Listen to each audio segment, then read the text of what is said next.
Guys, I just got my Razer mouse, Razer keyboard, and Razer headset. I'm now a pro gamer.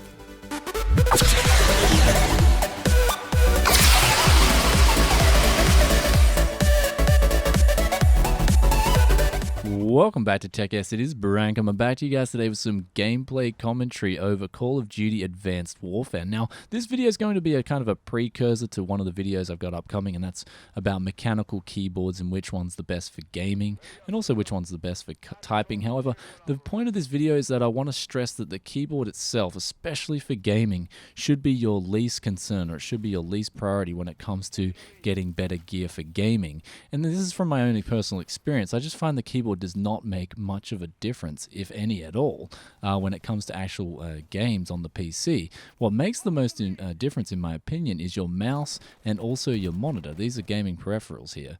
We're not talking, obviously, your graphics card and your CPU and stuff like that are going to make a big difference. But when it comes to actual gaming peripherals, what should I buy?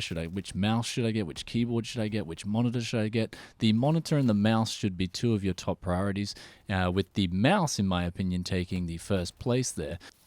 So the reason why I wanted to talk about the mouse first, and in my opinion it being the most important gaming peripherals, back when I was on the pro scene in StarCraft Brood Wars, way back in the early 2000s, where pro gaming just had absolutely no money in it, very little, and it kind of wasn't a good career choice. But at that time I actually went to the Sydney finals in Australia for StarCraft Brood Wars, and they had different mice there that I was used to playing on, so I was using a different mouse, and obviously I didn't come first place, or I didn't get in the top 3 in that tournament, which was sad. But I believe if I had brought my own gaming peripherals there, I probably would have placed a lot higher than I otherwise did. Not to mention the fact that they had Samsung LCD monitors there as well, which was, if you guys, these were like back in 2000, the Samsung monitors. They were the first people. They were one of the first companies to introduce gaming LCD monitors, and essentially the input lag on those things was terrible, like compared to CRTs. So they actually should have had CRTs at the tournament, in my opinion. So it was these things that people just weren't aware of at the time. And now that I think back, with me having as much experience with tech as I do now, I kind of wish I did bring my monitor and my actual mouse. The keyboard doesn't really make a difference. It wouldn't have made a difference so much, but the mouse and the monitor would have made a huge difference, in my opinion. So the mouse, you have to basically get it right.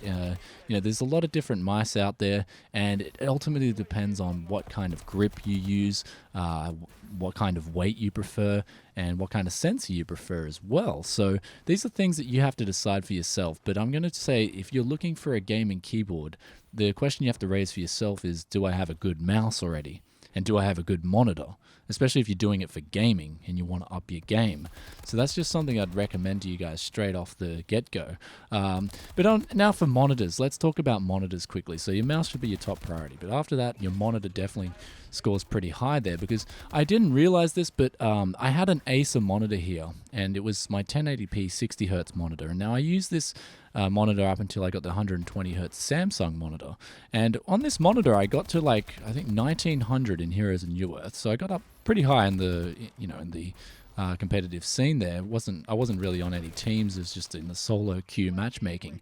But essentially, I got a 120Hz Samsung monitor, and I noticed my rating had dropped a huge amount. I went back into the high 1700s, and I was wondering to myself, well, why is this? But now all the recent testing I did on the Samsung 120Hz monitor, I found that it had input lag that was actually worse than the IPS monitor that I'm using at the moment. And I didn't realize, but the Acer monitor had a good 15 milliseconds over this IPS monitor that I'm using at the moment.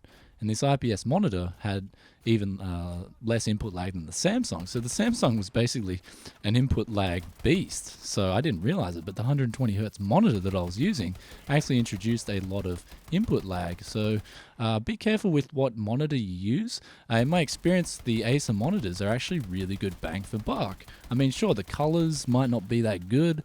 The this and that might not be that good. But if you're a competitive gamer, the input lag on a Acer monitor is actually really good. So that's one thing I wanted to share with you guys as well. So anyway, those two things. I mean, if you're a gamer on a budget, you might want to check out some of the decent mice they got out there. and maybe get an Acer monitor as well. Like, I've got to actually test the Asus monitors as well. I've heard they're really good. They got really low input lag as well.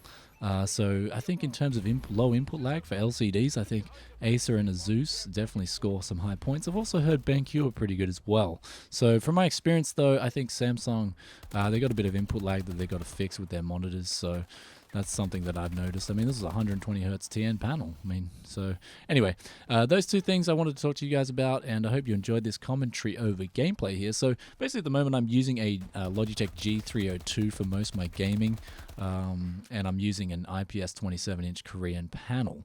And the main reason I use the 27 inches for gaming as well is that I'm making a lot of YouTube videos nowadays for you guys. If I was pure gaming, I'd probably look into getting maybe the Asus ROG 144 hertz monitor or something like that. That's if I was actually trying to go pro, but unfortunately as I get older, I don't think the amount of pro that's left in me slowly diminishes. So anyway, if you guys are young, get what you can, become what you can before you get old. Anyway guys, I hope you enjoyed this. If you did, please give it a thumbs up, and I'll catch you with another gameplay commentary or another tech video very soon. Peace out for now. Bye.